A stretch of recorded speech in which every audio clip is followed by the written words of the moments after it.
Yo, what's up? I'm Jabari. Listen, before you watch my short film on Issa Rae, I need you to subscribe. We have a new Jabari Presents documentary coming out the first Monday of each month.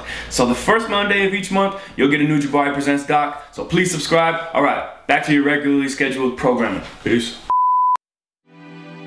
What inspires an idea? What motivates execution? What makes us keep going? This is Jabari Presents Issa Rae.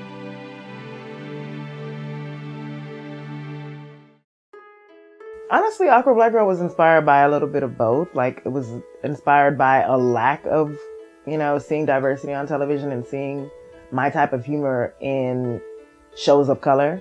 And it was also just based off of, like, my life and just my specific sense of humor that I felt like wasn't really explored. What's the protocol for repeatedly running into someone at a stop sign? Jay missed you! Oh my god! Hey, I totally didn't even see you! It's been so long! I know, right? No, seriously, what the fuck is it? Well, I guess I'll see you at work! If this party is a competition, I'm losing. Could things get any worse? I brought you a drink. I'm allergic, so. I know that I'm not the only one that can dance at parties. Like, I just wanted to put these specific instances in a show and have it told from my voice and my point of view. I came up with the idea and the slogan, I'm awkward and black. And like, I remember writing in my notebook, I still have a notebook there, and I wrote like, this would be a good brand. And I can make like t-shirts and I can sell this slogan because it's like such an identity that hasn't really been explored before. And then I sort of centered the web series around that identity, and I was like, maybe I can do like these short webisodes, these cartoons, to promote the shirts. And so I wanted it to be an animated series and just an established brand. And so like, I started thinking about it more, and I told my friend Andrew about it, who plays A. And where I initially wanted to make it a cartoon, I just didn't have the money, so I hit him up to be in it. And he really liked the idea, and it just evolved from there. And I was like, I'll just make it a web series. But I didn't really have a concrete plan, except that I wanted to expand my portfolio and then have a solid new brand. I had a chance to be on the Awkward Black Girl set and talk with some of the cast and crew about what makes this show so special. Tell me a little bit about this scene in here. What's going on? The morning after.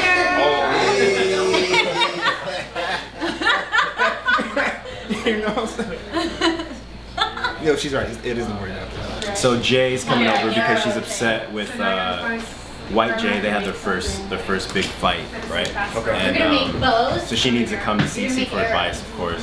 Rushes over and she's like, Cece, let me in. But Cece had just spent the night with DK, her new boy. Here's Kyle waiting for us to practice our lines. He's totally hovering. Okay, who was wrong in the fight? If it was you, then be the bigger person and apologize.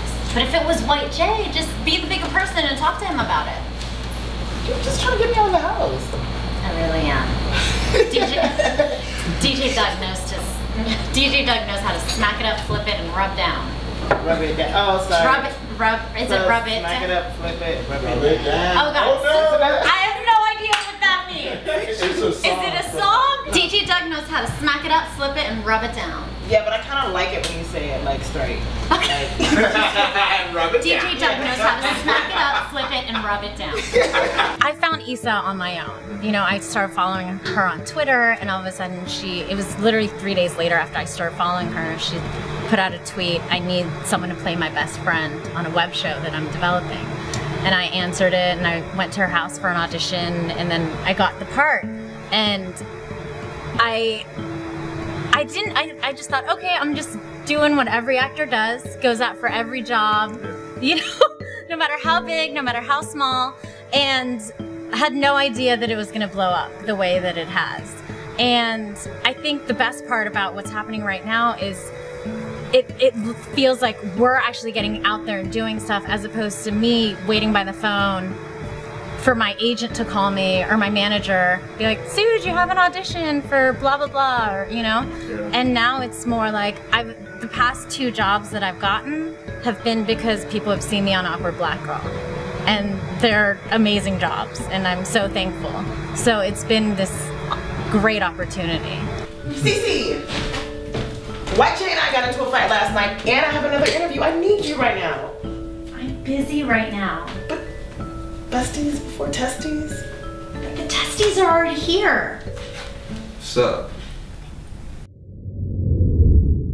I couldn't afford like a cup of coffee at one point. I remember Tracy, who was producing season 1 at the time, we were at her house, and this was before we launched our Kickstarter. I think we were like writing the draft of what our document would be.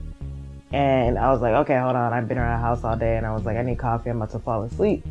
And I quit my job because like it was picking up, and I just got a representation, and I was like, I have to focus on this full time. And so like I went down the street to get coffee, and I had $1.25 or something like that. And I was like, cool, it's not gonna cost more than that. And it ended up costing $1.32. And the lady was like, I'm sorry, I can't give it to you. So I was just embarrassed, and I left the coffee shop without any coffee. And I was just like, what am I?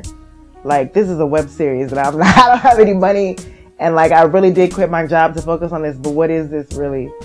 And then like after we raised a whole bunch of money for it, when we doubled our goal, I just knew I couldn't, like, I wasn't gonna go anywhere. And I knew that like enough people believed in it to keep it moving forward. Look, everybody knows if you make a man wait, that's the fastest way to get what you want.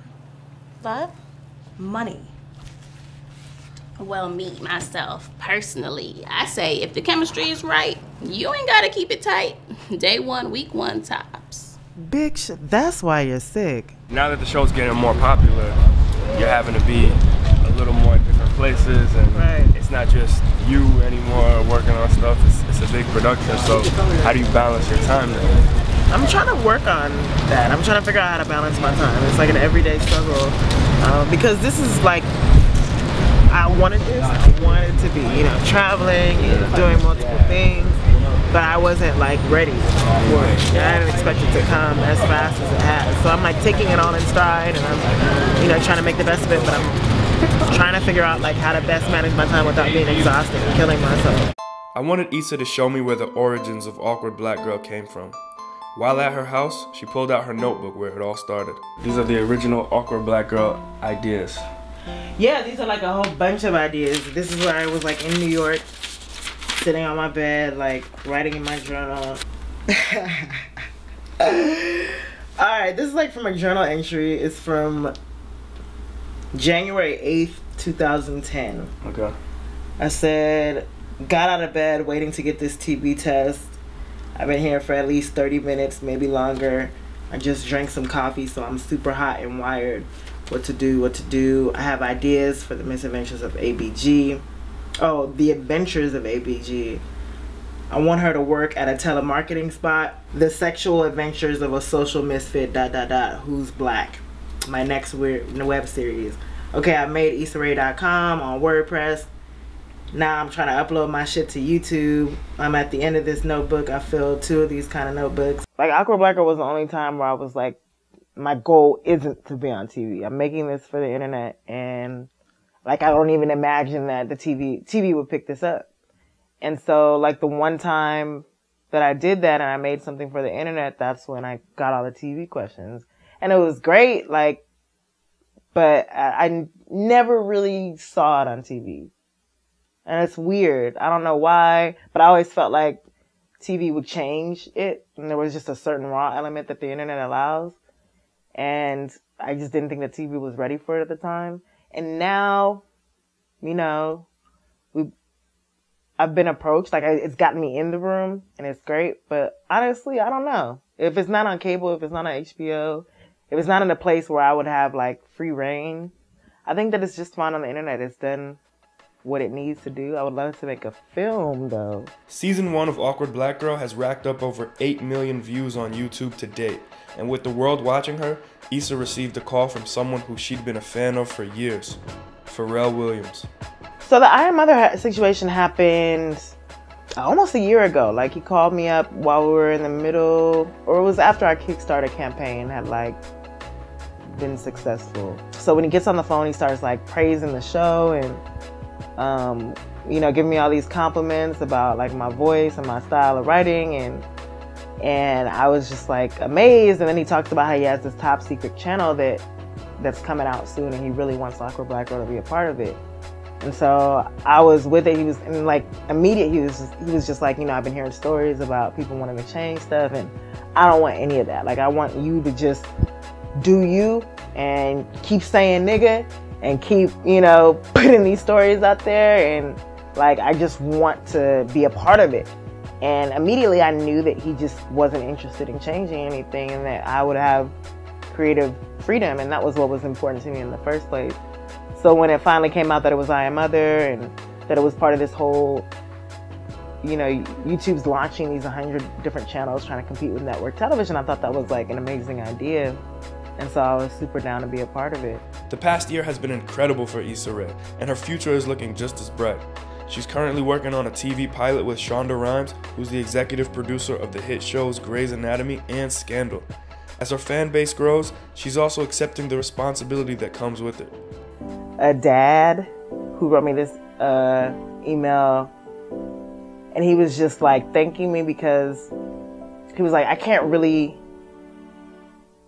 my daughter came home one day and she like was crying because she wanted to have her like long white girl hair. And he was like, he kept on trying to tell her that like that's not her natural hair, and like he didn't really have any solid examples to show her as to why she should keep her hair a certain way. And he was like, I feel like you with your series, and you with just like your natural appearance, you give me hope for what I can expect to see. And I can show my daughter your image and be like, look, you can look like this and it's okay. And that was really cool, because I didn't take that into consideration at all. I'm like, I just look the way that I look, and I am the way that I am. And I realized it would make, you know, such an impact, and so many other women would come out and be like, okay, it's acceptable to like wear my natural hair and to, you know, to be dark skinned. I'm not like unattractive, and you know, I never expected to be that kind of role model. I think it's because you don't see a lot of people that look like me on television right now. And like, I am the average black woman in a sense. I'm not ridiculously skinny. I'm not, you know, I don't have a weave down to my shoulders. I'm not like a video girl, but at the same time, I'm just an everyday woman, and that's like who goes through everyday things. And I think that we don't get enough of that. Like, we're always these really, really dramatic archetypes, or these extreme archetypes, or these like understated archetypes sometimes. And I think that like for once, you just want to be like, you want to turn on the screen and be like, oh, that's me, there I am. And I think that the show allows for that, and I guess I allow for that. What's up, guys? I'm Jabari. Thank you so much for watching my film, Jabari Presents Issa Rae.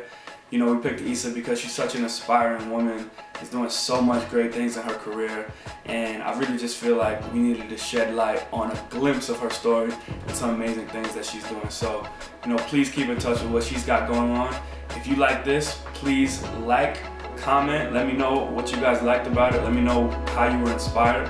And subscribe to Jabari Presents. One new documentary every first Monday of the month.